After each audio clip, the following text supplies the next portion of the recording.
November, OUTshine Film Festival's Fort Lauderdale Virtual Edition, featuring queer films from all over the world. Presenting 18 feature films and 3 shorts programs, plus a drive-in movie night at Pier 66. Watch the best LGBTQ plus films from home.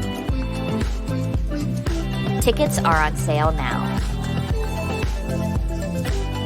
Check out the program at OUTshineFilm.com. Hello, everybody. My name is Victor Gimenez. I'm your executive director for the OUTshine LGBTQ plus Film Festival, and welcome to this virtual Q&A for No Ordinary Man. It's part of our Fort Lauderdale virtual edition. We're excited to have 2 filmmakers from the documentary. So first, I will bring into the room co-director Chase Joynt. Chase, welcome. Hi, thank you. And then we also have co-writer Amos Mack. Amos, Hi. welcome. Thank you. So first of all, I saw your documentary. I really enjoyed it. In this position with the film festival, I've seen a lot of trans documentaries, and this one had a different angle.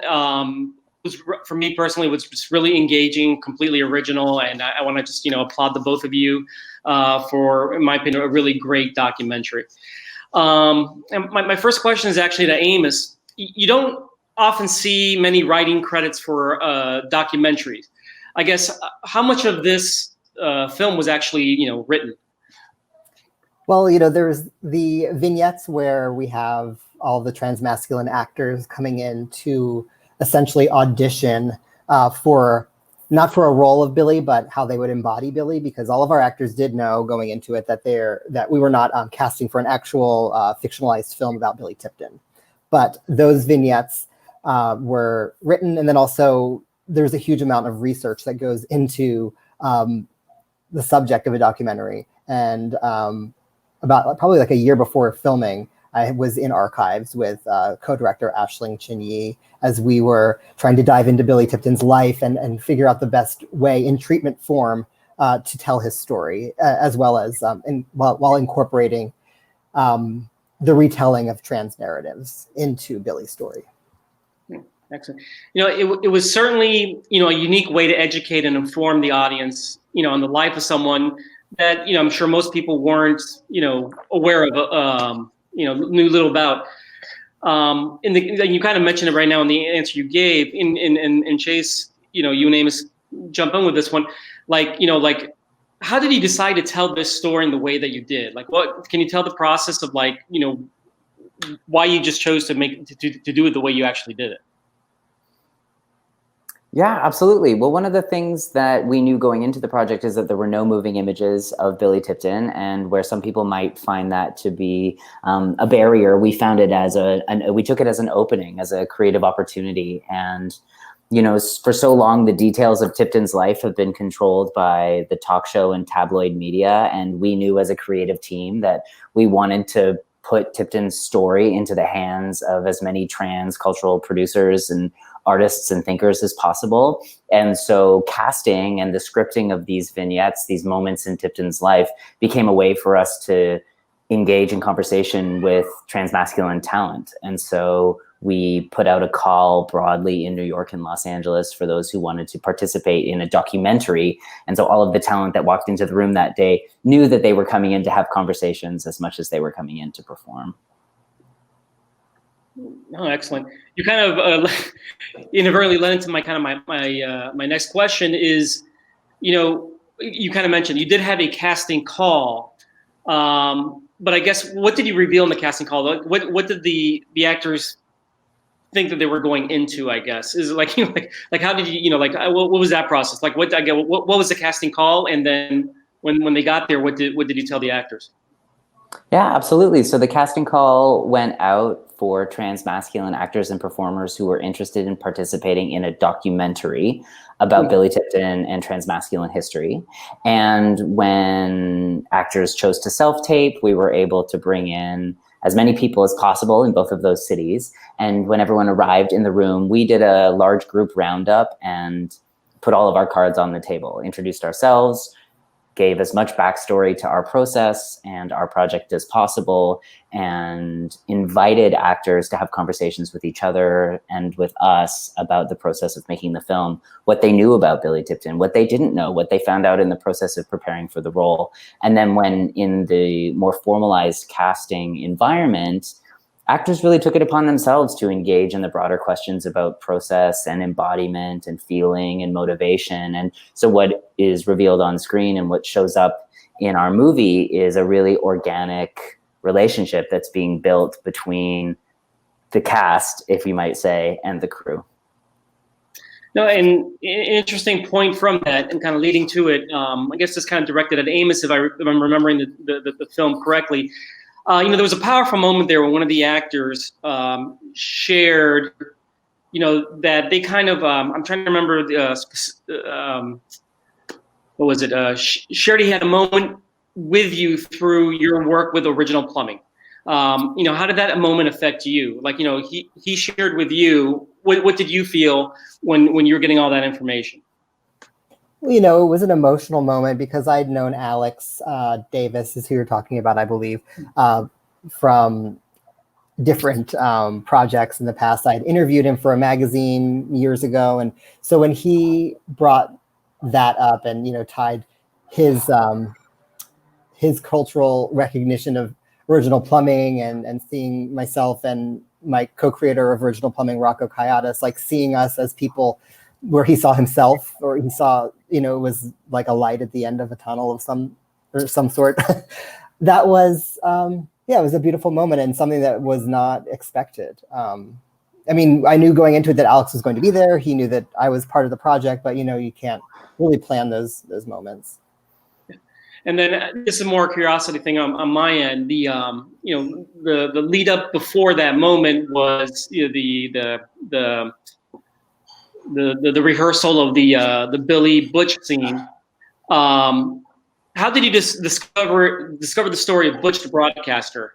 And then how did you come about the dialogue? Was that actually based on reality, or was it fictitious dialogue? I think you mean Buck Thomason, the radio. Oh, yeah, sorry. You're right. Yeah. My favorite. I kind of like Butch though. That's awesome. That's great. Butch fits too.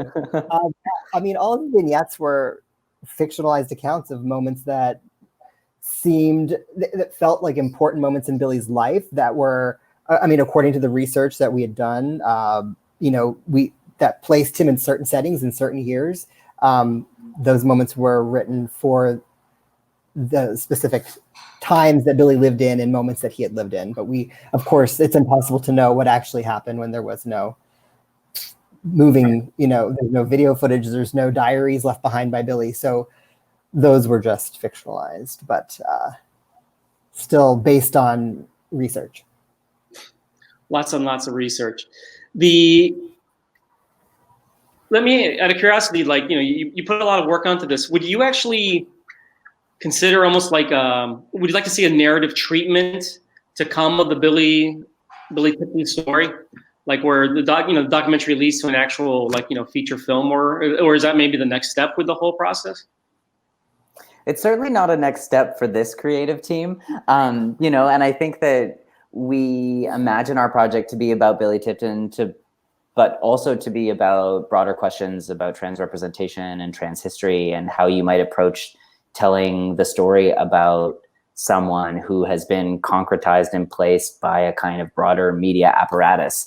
I think I speak for all of us when I say we are so excited by the potentials of other projects to come out and to sit alongside ours and in conversation with, or in opposition to, if you can even imagine such a thing. And I have a feeling that there will be, many projects to come.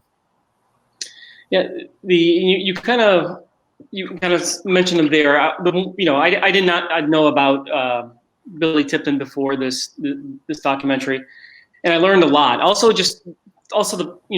when he died, and then how sensational it became, and then with the whole tabloid TV shows, and that was a real big eye opener for me in terms of in terms of trans history, at that point, and what was going on, and the narrative that was kind of being spit out. So I just want to say that I'm sure there's a lot of people like me that were just ignorant of that, And I'm very glad that, that was there just to kind of create that focus.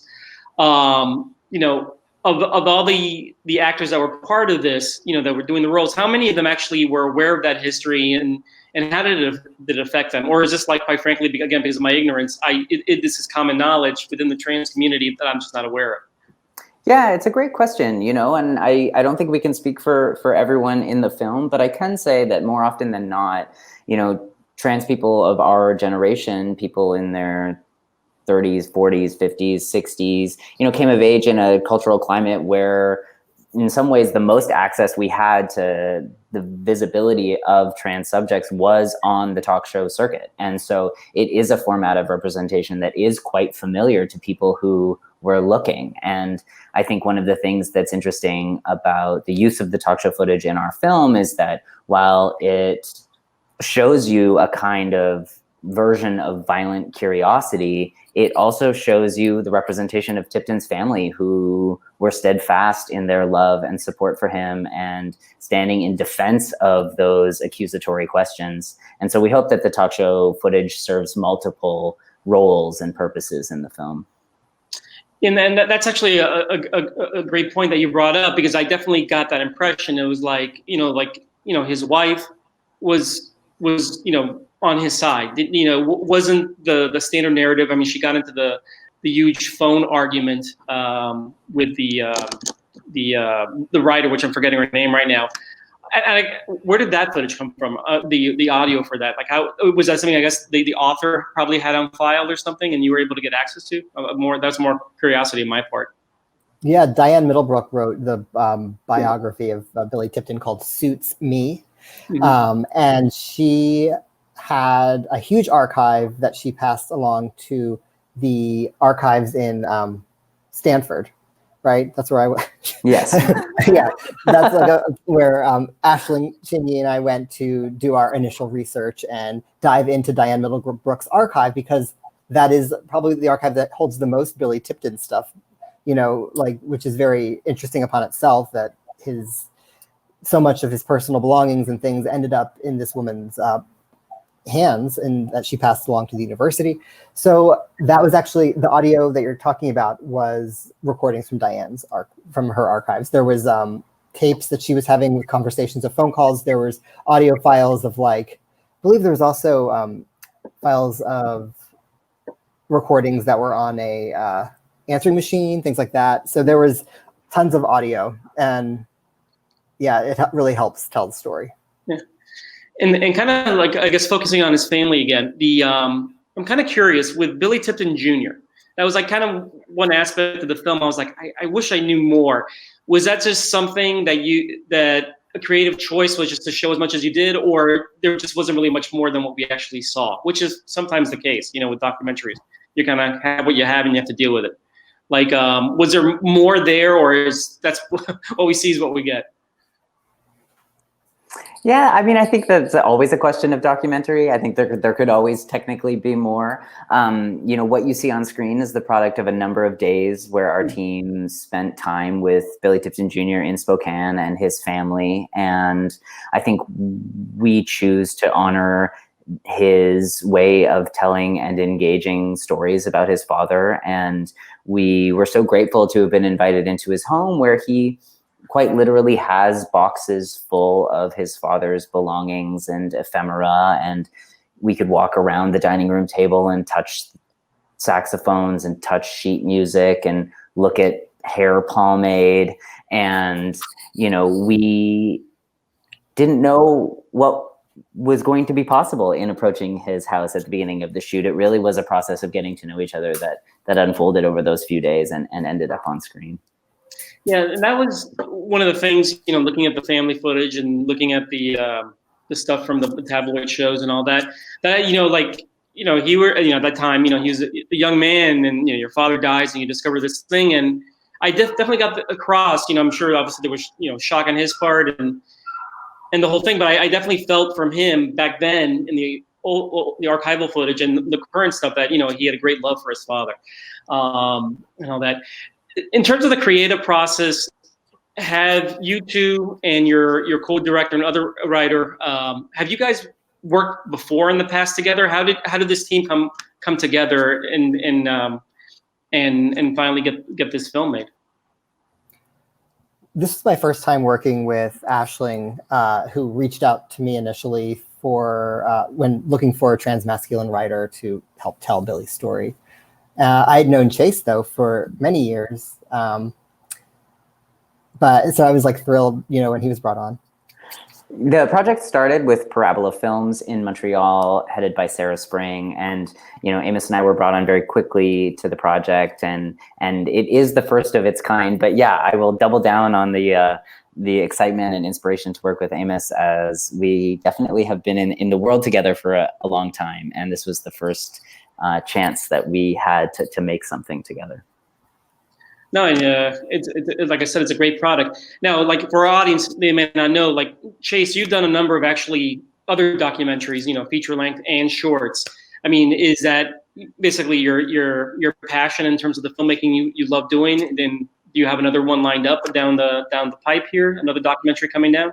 Yeah, so this is actually my first feature. The second feature is being developed right now. It's called Framing Agnes, and it's based on the short of the same name, and it's about never before seen case files from trans history, in particular the UCLA Gender Clinic in the late 1950s. But I'm always thinking and wanting to make and working across genres and forms, for sure.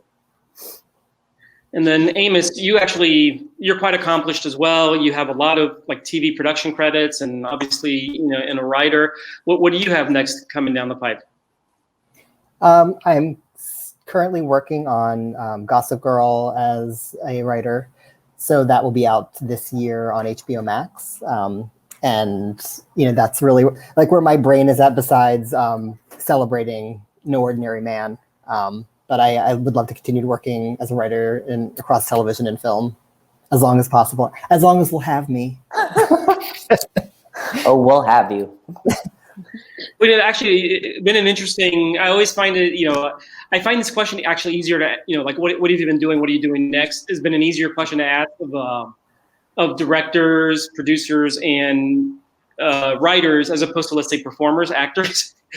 Because like all this quarantine time, there's been like once you kind of get settled in, a lot of the writers have been like, I just been writing stuff, or and then the whole thing. So it's always been a fascinating thing, like kind of learning what people have been doing, and then where they're kind of going, and as things move forward.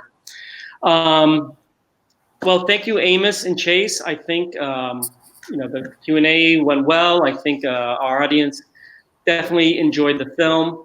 I think they're definitely going to enjoy this Q&A. For our audience, we're going to be playing a trailer of the film right after the Q&A, especially if you're seeing this Q&A before you see the film. Definitely take a look at the trailer. If you haven't watched the film, take a look at the film. If you want to see it again, definitely see it again.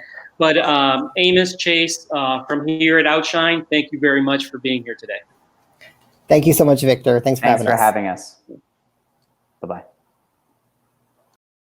He was a doting, loving, caring, ordinary father. Father. He was their father. I'm auditioning for the role of Billy. I'm here for the role of Billy. Auditioning for Billy. This is Billy.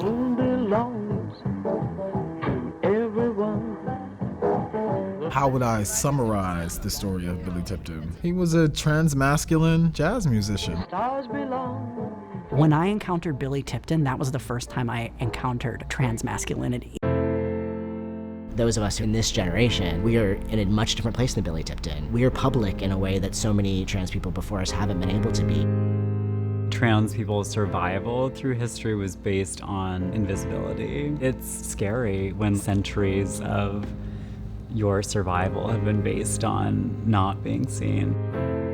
And you have no models, you have no history. It's like you never existed, but you know you must have. And then you see Billy Tipton and you think, people like me existed and they did things. They were jazz musicians, maybe one of the greatest jazz musicians ever. So that you're looking for someone who exists like you so you're not alone. I'm Billy Tipton. My band is here for the... Sorry, I wasn't expecting you to be... Well, same to you, buddy. There's a whole history of media where you see people and you don't realize that they're trans, and then something gives it away. And more often than not, it's the voice. My voice still squeaks. It keeps dropping, so I can't get used to it. I still trying to make my voice sound deeper all the time. It's such a volatile and complicated thing to imagine that we know what people's gender is from looking at them. It's not a question about passing. It's a transition story about somebody who's unhappy about something in their life and they figure out the way to make themselves happy. Billy Tipton was so ahead of his years to be brave enough to hide in plain sight. He feels like he's the only person in the world who's like him. I've had that moment. So much of my not being seen as a small person has led me to this role of somebody who desperately wants to be seen. Lots of people in my community look to your dad as a kind of hero. It kind of blows me away that, you know, after all these years, anybody even remembers it. I thought I was like totally alone in this.